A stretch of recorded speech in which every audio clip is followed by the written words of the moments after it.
think the Navy is misrepresents themselves. They show all these commercials advertising all these great benefits. Oh, get paid to go to school. We pay your college and all this and that.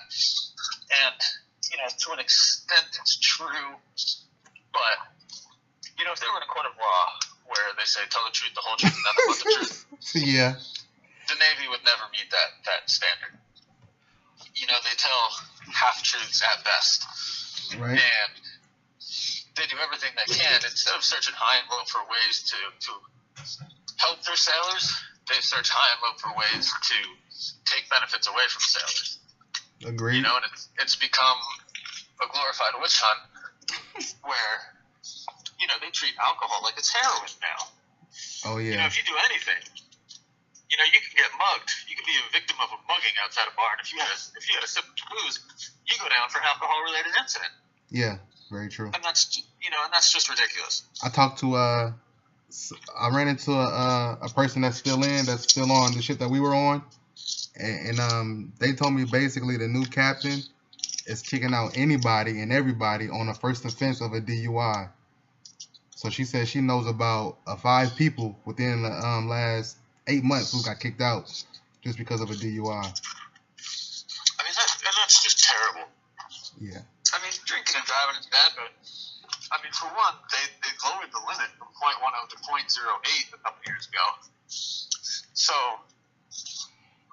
it's a witch hunt. Yeah. It's not hard to have an extra drink or two, and maybe you shouldn't have been driving. Right. But it shouldn't be the death sentence that it's become. Yeah. About double jeopardy, like getting punished in the civilian sector and then coming back to the command and getting punished again by the captain or whoever. Yeah, and hold on. Damn dogs. Yeah, so there's that, and then you can't even just leave it like a regular job. You might, if you screw up working at Bank of America, it's like, okay, you're fired. It doesn't follow you around like a big scarlet letter on your chest like they make it seem with the Navy. Yeah, dishonorable discharge. And then the people should get their credit for their time served and the benefits that they served, rather than making this all or nothing ordeal that it is. Yeah, 100% or nothing. Yeah, that's just. I don't know. I think you were still there right before I left and got out. How they were like, yeah, you definitely were there about the air warfare and people trying to get their warfare devices and all that. And a lot of us were told that if we don't get our air warfare or surface warfare, that we wouldn't receive any benefits once we got out the military. Oh, I didn't hear that. Yeah. I remember them trying to browbeat everybody into getting it. Yeah. And I remember them trying to get everybody to sign something that said they had to do it within 18 months or something like that. Right. Because I remember Shoemaker approached me telling me I had to sign. He called me down. I was in the berthing and called. He was like, I need you to come sign something. I'm like, what do you need me to sign? I said, it says, it's a paper saying you're going to get your, whatever, air warfare, surface warfare, it was one of them or both, right. within the next 18 months. No thanks. I don't plan on getting it within the next 18 months. He said, I'll pass. He's like, well, you have to. If you want to write my name down, go ahead, but I'm not going to do it. Right. Like, I'm going to be out in 18 months, for one. So there's no point. And, yeah, like, I'm not going to do it. Because I think a lot of people, especially, I know after you left, a lot of people got kind of scared about it. And we had all these dink studies for it and all this kind of other crazy stuff. People running around like a chicken with their head cut off. And, people started doing research. And I kept telling people, like, they can't take away your benefits, because your benefits is solely determined by your time spent in the military, not by what you achieved while you were in the military. Yeah, all you got to do is not get kicked out, and you get your honorable benefits. Easy. Because I was telling another dude that, and he was in engineering, Richard Hiltner. Yeah, I don't know if you knew him or not. Yeah, we were in what's the name together? Restriction. Yeah. That's right. Yep. Yeah, he's a good dude. Yeah. So he was telling me, he had initially planned to re-enlist, and then he didn't want to anymore. So they were trying to tell him, they said, oh, if you don't re-enlist, dishonorable, or you do this or that. If your shoes are untied, you'll get kicked out. So I was telling him, I was like, man, look, you got to stand up for yourself for one. Yeah. They're full of crap. Right. You did your 4, you got that locked in. So Yeah. Take what you got and get out. Yeah. Yeah. You don't get a second GI Bill. Right. No matter how long you do. Yeah. That's I made 50% of my Navy salary. I got $9,000 in grants just to go to school. Right. Once I got out, and that's to pursue what I want. Right. And go to school and have fun. Living the real dream. Yeah. Accelerate your life. I mean, these kids talk. Oh, I'm in the Navy, and you got Facebook. You see these people who stay in. Yeah. Oh man, I got duty today. Yeah. Oh, this that that duty life. You signed up.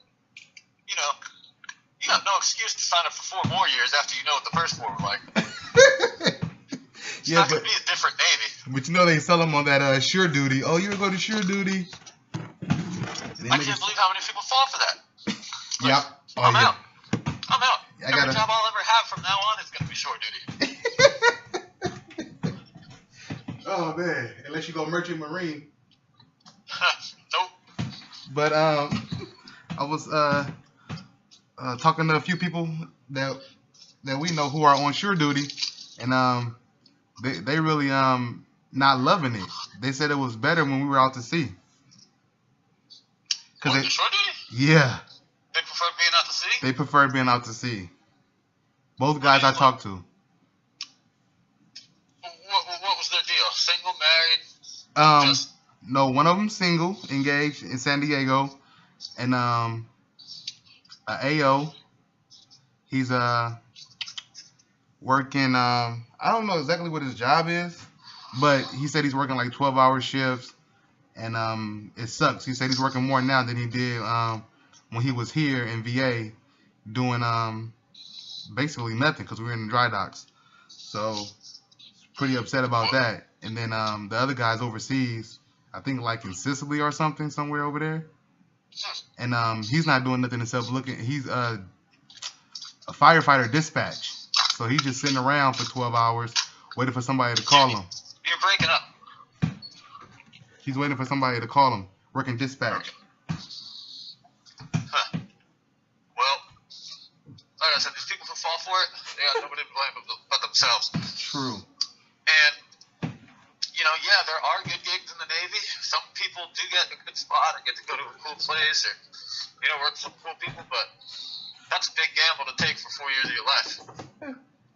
I think only V got those good spots. Those good spots. If you gotta be 5'2" and under. Oh goodness. Hold on, I'll be right back. Hold on. Let me do something real quick. Alright.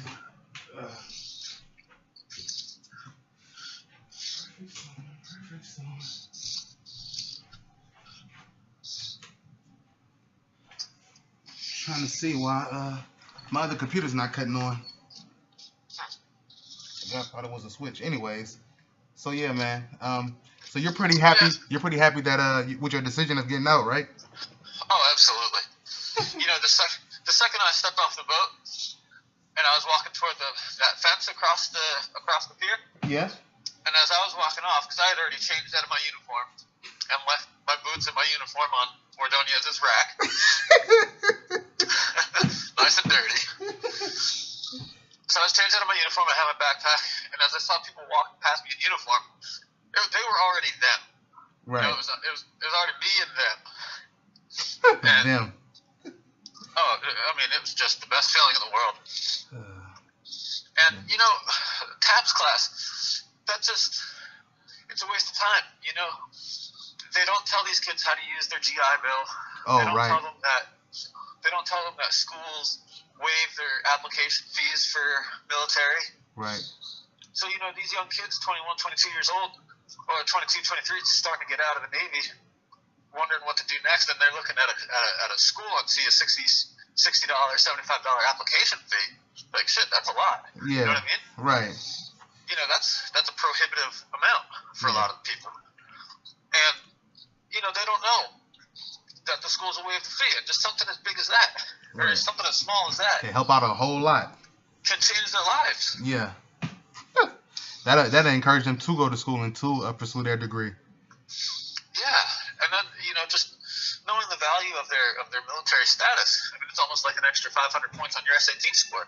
Yeah, easy. And these kids don't know that, because all the Navy does is tell them that they're not good enough all these 4 years.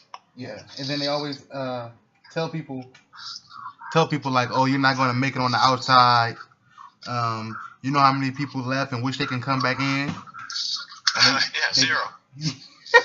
They discourage a lot of people who once you tell them and you express yourself like, hey, I'm getting out, that's when they come down on you and they try to give you a hard time about your decision. Yeah, when I was getting out, I had my checkout sheet, and I was talking to the lieutenant, something about school, and some master chief walks in. Oh, it's hard out there. Yeah. Oh, the jobs. Like, man, where'd you get your economics degree? Yeah. So you've been in the Navy 30 years. Right. What do you know about the outside world? Nothing at all. Yeah, I don't need 100,000 jobs. I just need one. Right. Oh, goodness. It's very true. And you get paid to be a student. You gotta So love you got that. time. You got time to get on your feet. Right. At least 3 years, huh? Yeah. Yeah. And I was surprised once I got out and I was going through my schooling stuff, and they had transferred all those credits over from my military experience. I had got like 19 college credits. I was shocked. Wow. I had already had like 12 from my previous school, and then they had sent me like 19 college credits, like 13 or 19 added on to my 12 that I had before.